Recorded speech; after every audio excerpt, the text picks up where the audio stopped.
with this is I asked the guy at the garage sale if he knew if it ran or when the last time it ran was, and he didn't know. He had never run it. He said a friend of his dropped it off at his house, and that friend picked it up off the side of the road somewhere.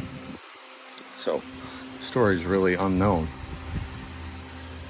But it's obviously been beat up. The handle is cracked here. It's been repaired with this strap and rivets. So I'm gonna get a new used handle.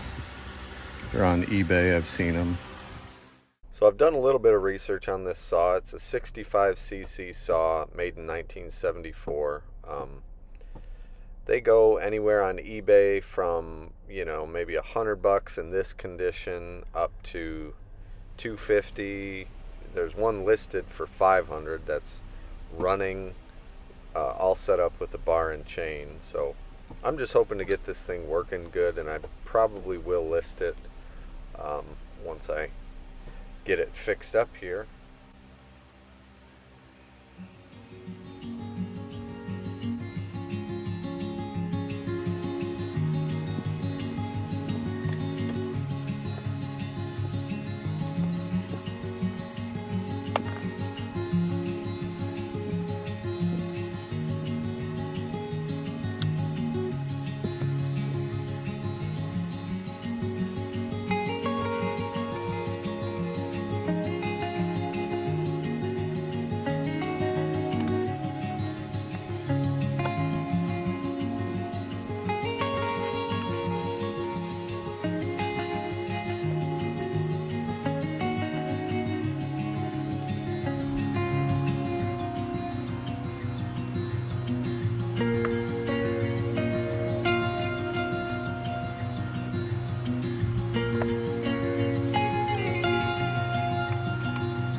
Why you should clean out your saw after you use it a few times.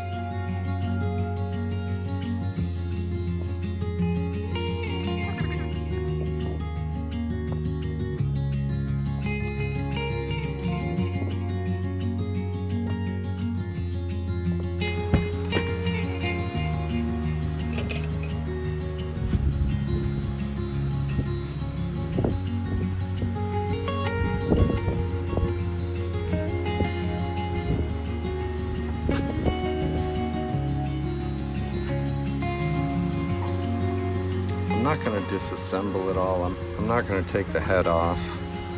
I'm just going to spray and scrape, get as much off as I can.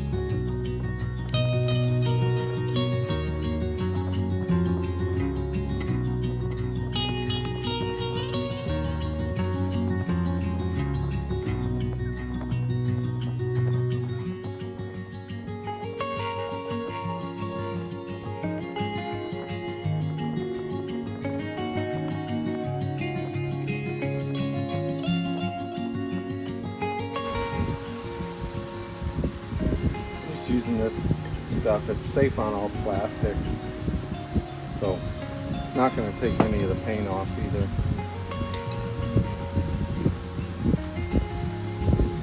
That was good. That scratched good though.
I've heard from a lot of people who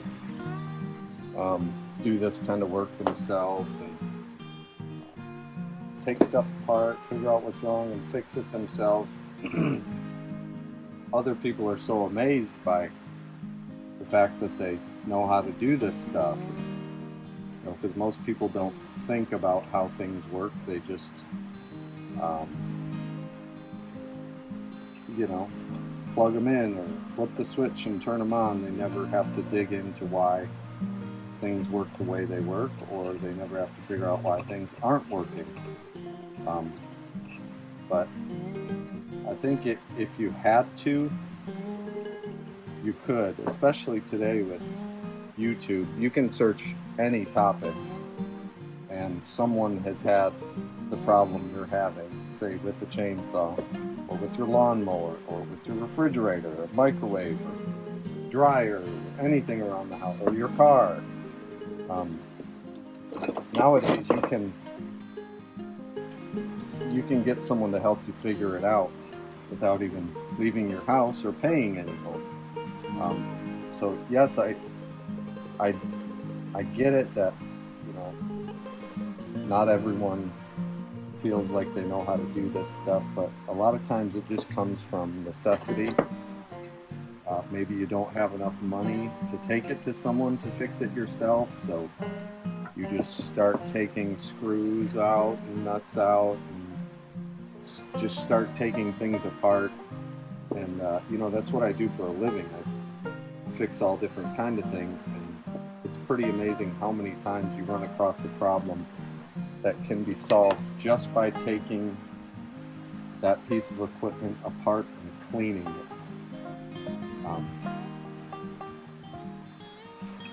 And then you get a better understanding of how things work, and if you start to think about it in terms of power going into here, it needs to come out of here. Well, why isn't it coming out of here? I have a light here but no light here. Or this runs on a mixture of gas and oil. There's got to be spark and there's got to be air. So air, fuel, and spark. Well, you can check with any engine. You can check a spark plug by leaving the plug wire hooked up, grounding it to the metal. Don't touch this part. Grounding it to the metal. Trying to pull start it. If you have a spark, then your spark's good. You probably don't have an issue with spark. So then you can move on to fuel. Well, does the spark plug look like it's wet? Does it smell like gas? Okay, well then it's probably not a fuel issue. Or it's too much fuel. Maybe you have a blockage in your air cleaner, air filter. It pulls in air through the carburetor. Carburetor mixes the air and fuel. Sends it into the head where the piston's going up and down. Maybe you have an issue there. So you just have to dig into things and figure it out. I know that sounds too simplistic, like, well, I can't figure it out. You probably could if you needed to. But some people just don't want to, and that's fine. I choose to try to figure things out because I enjoy it, and I do get some satisfaction out of fixing things myself. This was just put to the side of the road, maybe because it didn't run right. Well, most likely that carb needs to be cleaned out, and then it'll probably run perfect.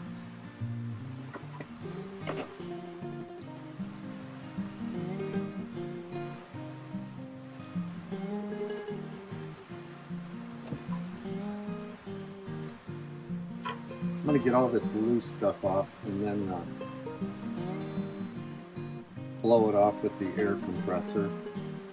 See what's left.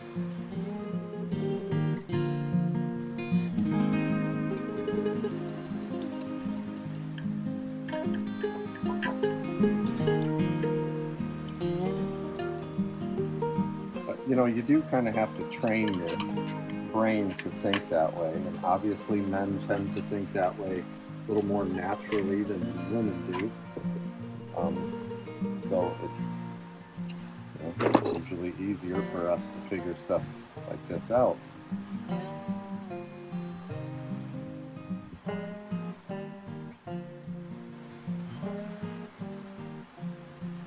But there's women that do it too.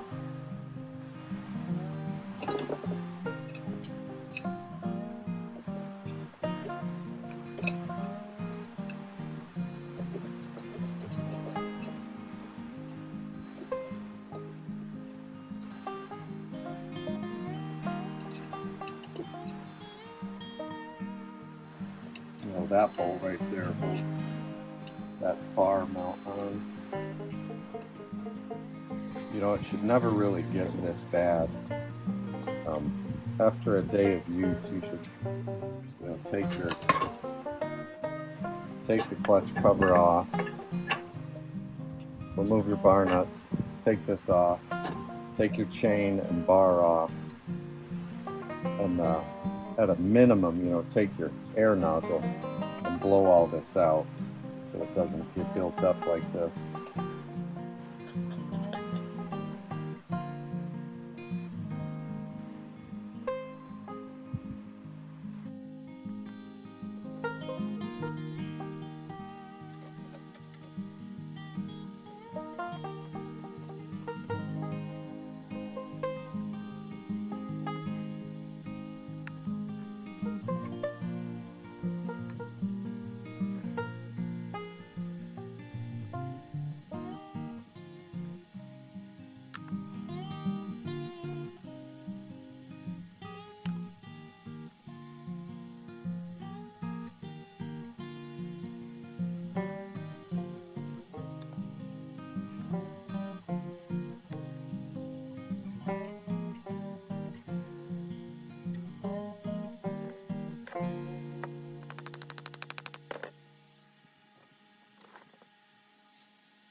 So the bolt that holds the top of the handle in goes through that black sleeve, which also holds the spring for the trigger mechanism. So I might have to take the trigger mechanism and the throttle linkage off.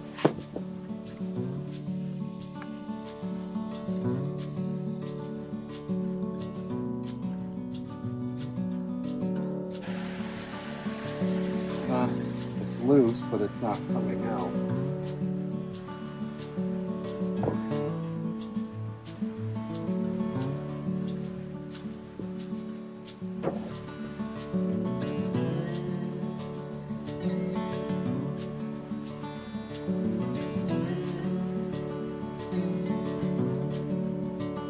Hopefully it's not a strip.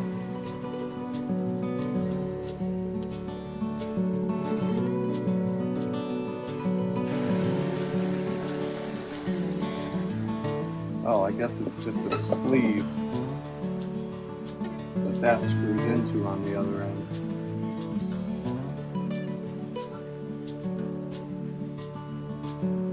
I see.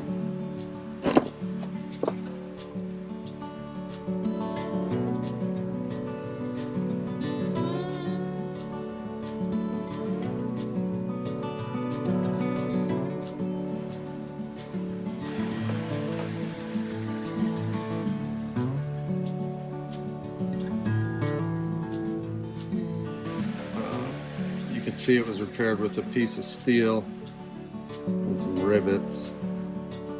I'm not going to take the whole case apart. I'm not going to get that deep into it. I know it fires, so I really don't need to get in there. I think what I might have to do in terms of other repairs is, you can kind of see, let me try to zoom in. You can kind of see the sprocket there has some gouge marks in it. Probably need to get a new sprocket.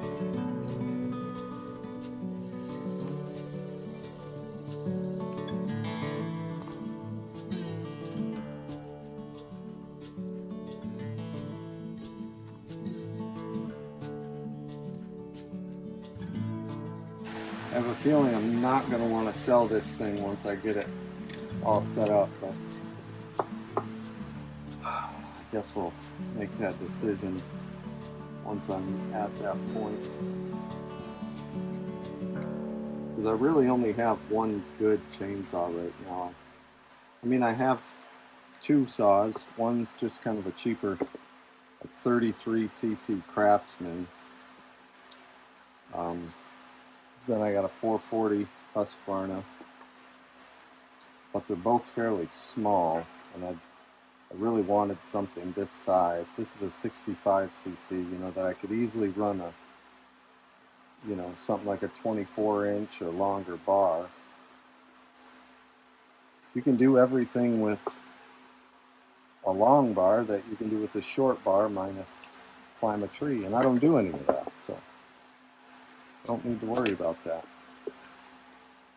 Oh, and I'll give you a shot of the oiler, maybe.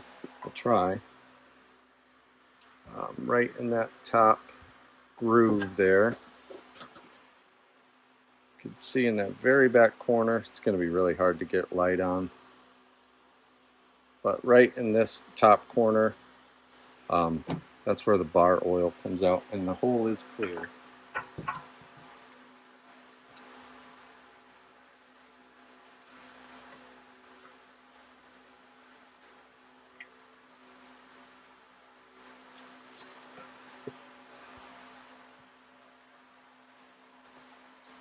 Alright, let's take this thing to the compressor. Well, that's pretty good for now. I'm going to take a break and head inside, get something to eat, but I'll come back another day and take that carb out, clean up the rest of this junk, and give it another wipe down and spray off with the compressor. A little bit more that in there I need to get out and build up.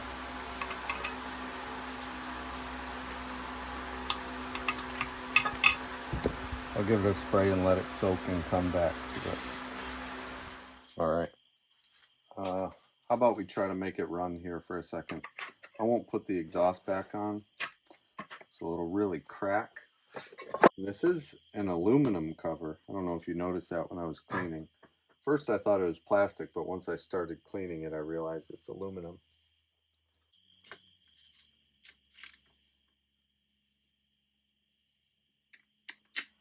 I didn't clean this off. Shoot.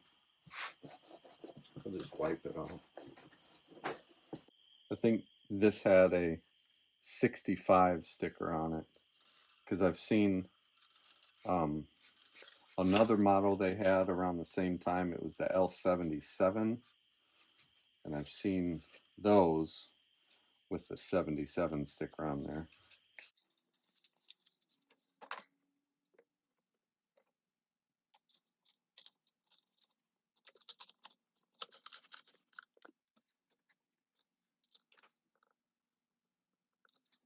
Alright, this might be tricky because I have the handle off, but we're going to give it a little shot of hot start.